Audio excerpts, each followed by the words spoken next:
नमस्ते बच्चों। आज हम पढ़ेंगे पाठ 12 वर्षा और पानी, जो है एक कविता।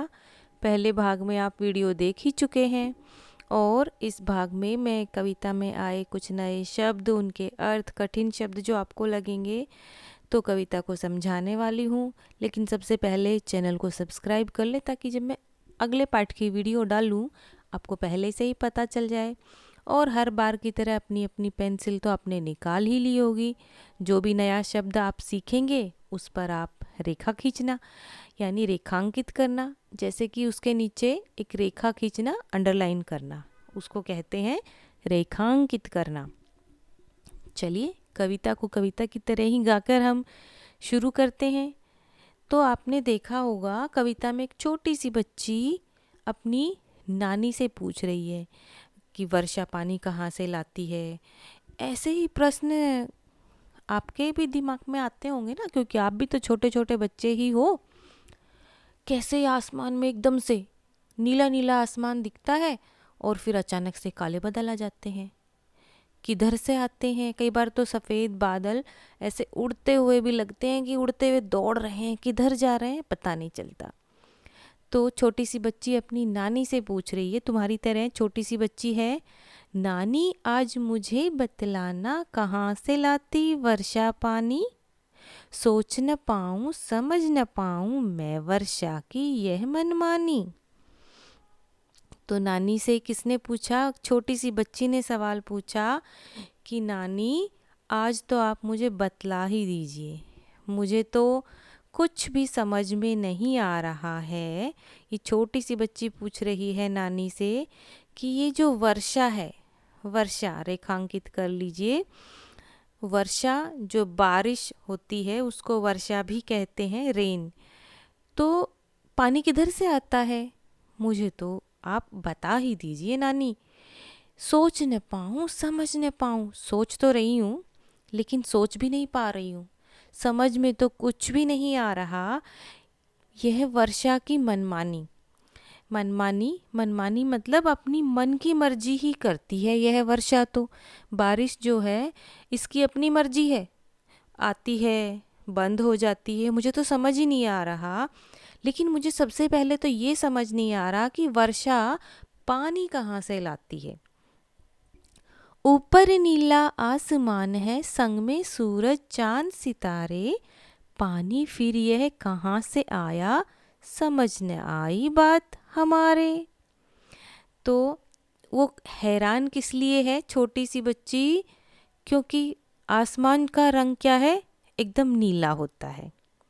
कि ऊपर तो आसमान है, नीले नीले रंग का आसमान, आसमान स्काई, और संग में सूरज चांद सितारे। संग में मतलब साथ में, अलोंग।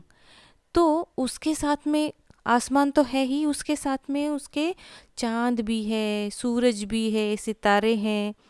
फिर पानी कहाँ से आ गया? जब ऊपर आसमान है और उस आसमान में सूरज है, चांद है, सितारे हैं, तो फिर यह पानी कहाँ से आ गया? समझ न आई बात हमारे। यह बात तो समझ में आ ही नहीं रही कि पानी कहाँ से लाती है ये वर्षा। सूरज की किरणें धरती पर अपने संग हैं गर्मी लाती, गर्मी जल को भाप बनाकर आसमान तक जा पहुंचाती। यहाँ पर अब तक तो यह छोटी सी बच्ची पूछ रही थी नानी से, अब दे रही है नानी इसको जवाब कि जो सूरज की किरणें हैं, सूरज यानी जिसको आप सन बोलते हो, सूरज की किरणें। अब सूरज एकदम गर्म होता है ना, तो जो उसकी किरणें हैं, किरण को क्या बोलते हैं? रेज। तो वो जब धरती पर पड़ती हैं, सूरज की किरणें जब धरती पर पड़ती हैं तो अपने संग गर्मी ले आती हैं। संग मतलब साथ में, वो गर्मी लाती हैं। गर्मी जल को भाप बनाकर आसमान तक जा पहुंचाती। अब गर्मी तो ले आई हैं सूरज की किरणें, जो सूरज की रेज हैं वो गर्मी तो ले आई हैं। जो गर्मी है, गर्मी के कारण जल, जल का अर्थ है पानी, वाटर, उसको वो भाप बना देती हैं। भाप भाप किसको बोलते हैं? जो आपने देखा होगा पानी जब हम गर्म करते हैं तो उसमें से एक स्टीम निकलती है, उसको भाप कहते हैं। तो गर्मी जल को भाप बना देती है और फिर वही भाप आसमान तक जा पहुंचाती, आसमान तक, स्काई तक वो भाप पहुंचती है।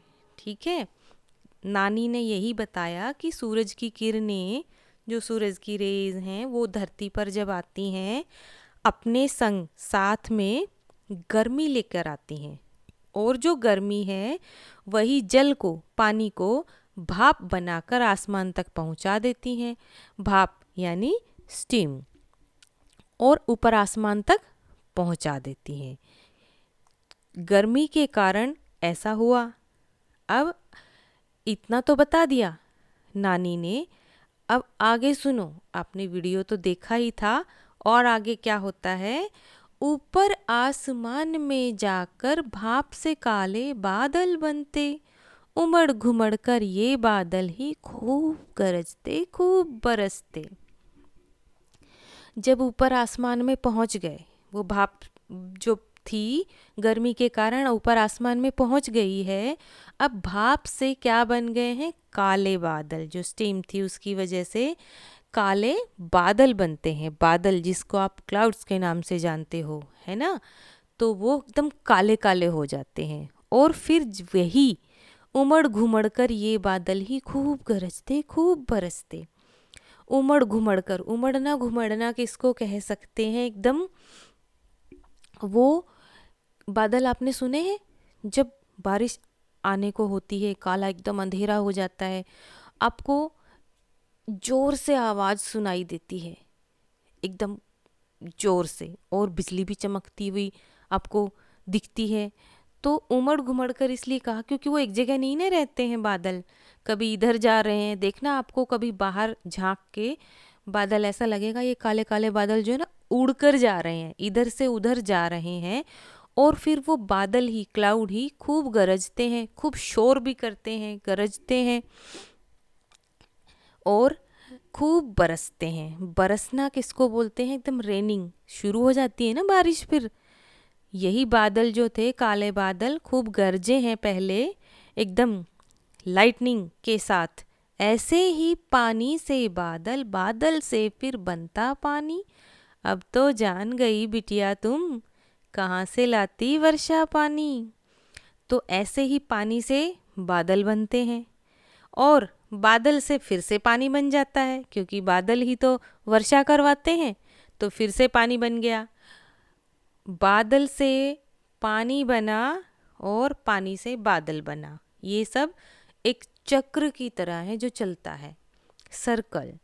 अब तो जान गई बिटिया तुम, नानी बोल रही है उसको, छोटी सी बच्ची को, कि अब तो पता चल गया ना तुमको कहाँ से लाती है वर्षा पानी।